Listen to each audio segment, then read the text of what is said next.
What's up, guys? It's your boy Jeremiah, and we are finna watch the entire Fnaf timeline. This is gonna be in 1 hour, okay? So grab a snack or something. Now,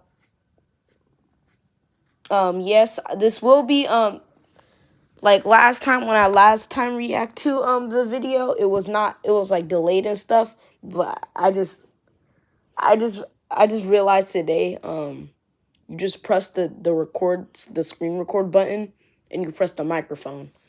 Like, I'm tweaking or something. Okay. So, but let's get into the video. All right, let's go. She can sing. Okay. So before we get into the video, is this like how did Henry kill? I know Henry killed kids, but how did he kill kids? Like, did he just like, I don't know, just kill them like William Afton, or just stuff them into a suit too? I thought he was the opposite of that. Please tell me in the comments how he did that, because I thought Henry was like mostly the hero, you know. But yeah, let's get into the video. Together in one place. Five Nights at Freddy's is a franchise with over a decade's worth of content, spanning countless games, books, and now a movie. There's a reason that no matter whose timeline you watch, they all look different. Making a FNAF timeline is not easy. There are so many ways you can interpret this story, and this is mine. So let's start at the beginning. That's what I'm talking about. I don't understand how these kids in the 80s were like, "Oh my God, it's Freddy and it's Spring Bonnie," when these things look hideous. I mean, hey, but that's all they had. Freddy looks like he's on something. Fredbear looks like he's on something. I don't know what he's on, but he's on something. Back in the 70s, a company called Fazbear Entertainment got its start by creating different props and mascot costumes for carnivals, and specifically for something called the Fall Fest. The Fall Fest featured various mascot characters, such as a bird, an elephant, and the most popular of all, Fredbear and Bonnie. These specific mascot... Yo, what? Hey, what? I did not know. Okay, you know. Hey, you're cooking. You're cooking right now. Oh yeah. Shout out to Fnaf. I think, yeah, that's how you say it, Fnaf. Yeah. Make sure you subscribe to his channel. He has I watched some of his videos. He has good theories and good videos. That's what I just said already. Costumes were Good. so popular, Fazbear Entertainment opened a dedicated restaurant for them called Fredbear's Family Diner, featuring the same Fredbear and Bonnie mascot costumes from the Fall Fest. God. What Fazbear Entertainment... I thought that was Glitch Trap. You know, they just using anything these days. I meant those days, you know. It's okay, though. Wait, that was actually... I thought, like, Glitch Trap was... Oh, God. I thought Glitch Trap was, canon. How the heck this is keep... I thought Trap was canon, though. Yo. I mean, like, not canon, because canon means, like, in the thing. Like, he wasn't in, like, FNAF, for real. But, you know, you got it. didn't account for, though, was one of their animatronics from the Fall Fest going rogue,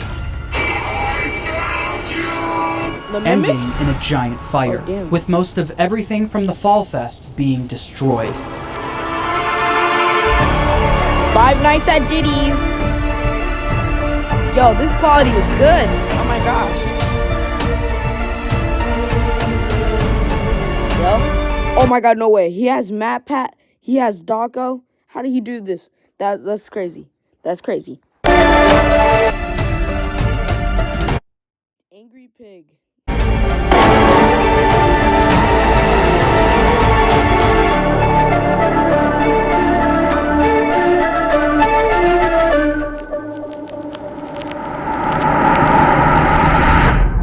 The specifics about the animatronic that went rogue and the fire are unknown, and will likely be revealed next year in FNAF's next big release. Although we don't know much about how this fire occurred, I mean, I'm kind of early playing that game because I think it's not even canon. Okay, that's what I believe. Okay, okay. Please don't get mad at me. Please don't get triggered. Okay, please. That's all I'm thinking. Okay.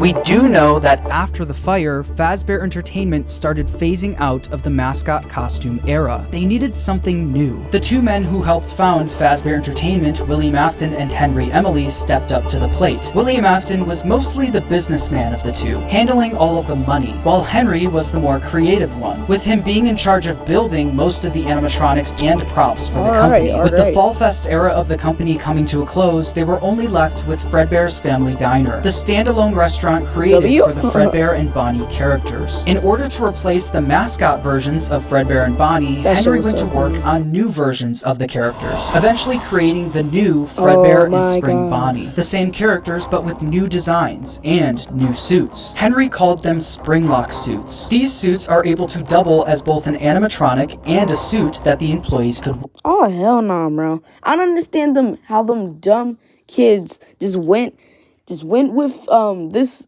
freaking monstrosity and like oh, he's so friendly when he looks like a humanoid alien looking as Bunny. I don't understand that. Like who in their right mind would do that? Come on, man. He doesn't even look like he's there all the way. Oh my god, bro.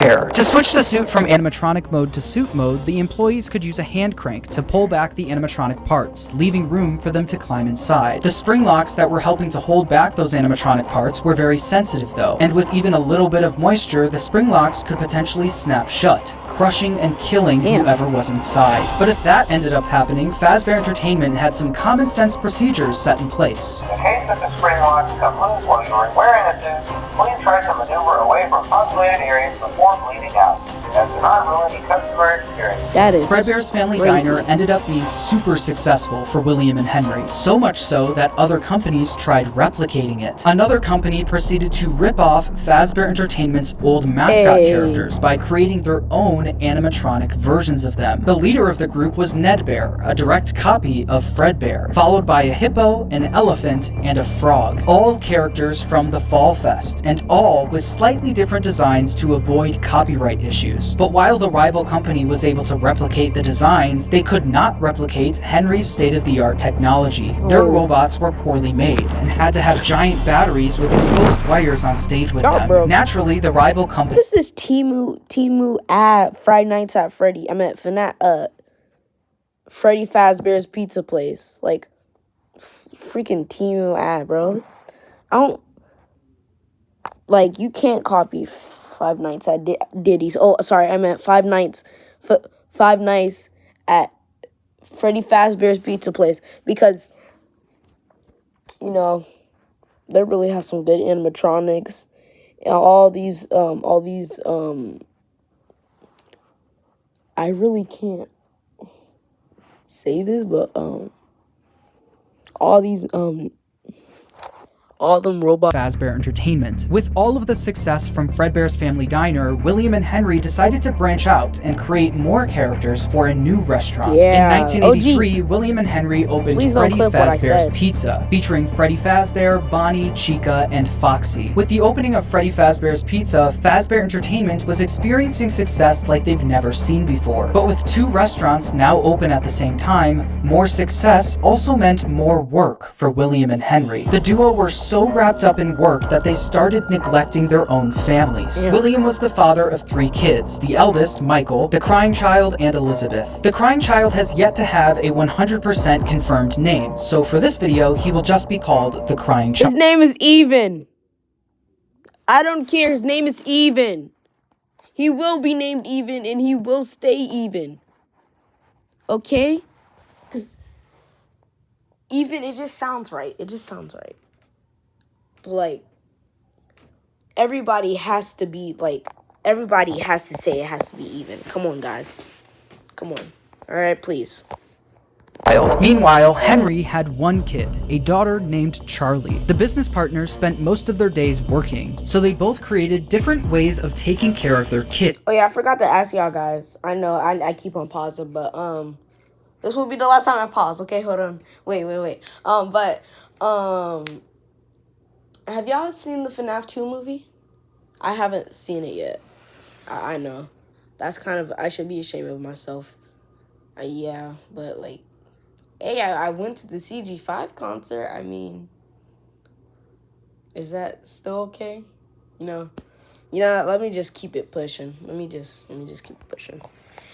Henry was the robotics genius, so he used his talents to create a new animatronic to watch Charlie for him. It was called the security puppet. This animatronic would sit by the door of Freddy Fazbear's Pizza and make sure that Charlie wasn't able to leave the building. This made it so Charlie could play at the restaurant while Henry worked, without Henry having to worry about her leaving the building or getting kidnapped. The robot was linked directly to a green bracelet that Charlie was wearing. If Charlie, wearing the green bracelet, tried leaving the building, the security puppet would spring into action. William, on the other hand, was the businessman of the company. He cared more about making money, but also saving money. Naturally, he decided to just force his eldest son Michael to babysit while he was at work. Michael was mostly in charge of babysitting the crying child. The crying child didn't have many friends, but he did have a close relationship with his plushies. These plushies were of characters from his favorite show, Fredbear and Friends, Fazbear Entertainment's newest cartoon, featuring Fredbear, Freddy, Bonnie, Chica, and Foxy. The crying child's favorite character, though, was Fredbear. He especially loved his Fredbear plushie. Although he loved the plushie version of the characters, the animatronics would soon become a different story. One day, while visiting Fredbear's family diner, the crying child saw something that would scar him for the rest of his life. While wandering the restaurant, he walked by the employees only room, where an employee accidentally... Does he have schizophrenia or something? I think he does. Right? Yeah. All right. I'm not speaking, right? Yeah. Okay. He left the door open. Inside the room was his father, William Afton, helping another employee into a spring Bonnie suit. But through the eyes of the crying child, this looked like someone was literally being stuffed into an animatronic suit. Actually, I take back what I said at the beginning. I should have never made fun of autistic people because my brother has autism. So I'm sorry. I might, let me cut that out. I'm just, yeah. Crying child was so young that he wasn't educated on how the mascot characters worked, so seeing a human be put inside of one terrified him. When a child experiences something traumatic, their brain naturally tries finding ways to deal with that trauma. The crying child's way of dealing with his trauma was by creating an imaginary friend. This imaginary friend took the form of the object he loved the most, his Fredbear plushie. His new imaginary friend Fredbear followed him wherever he went, shape-shifting into flowers, hiding behind cars and in the sewers, with nobody being able to see him except for the crying child. When the crying child was overwhelmed, the plushie would talk to him and try to calm him down. Even when the plushie wasn't around,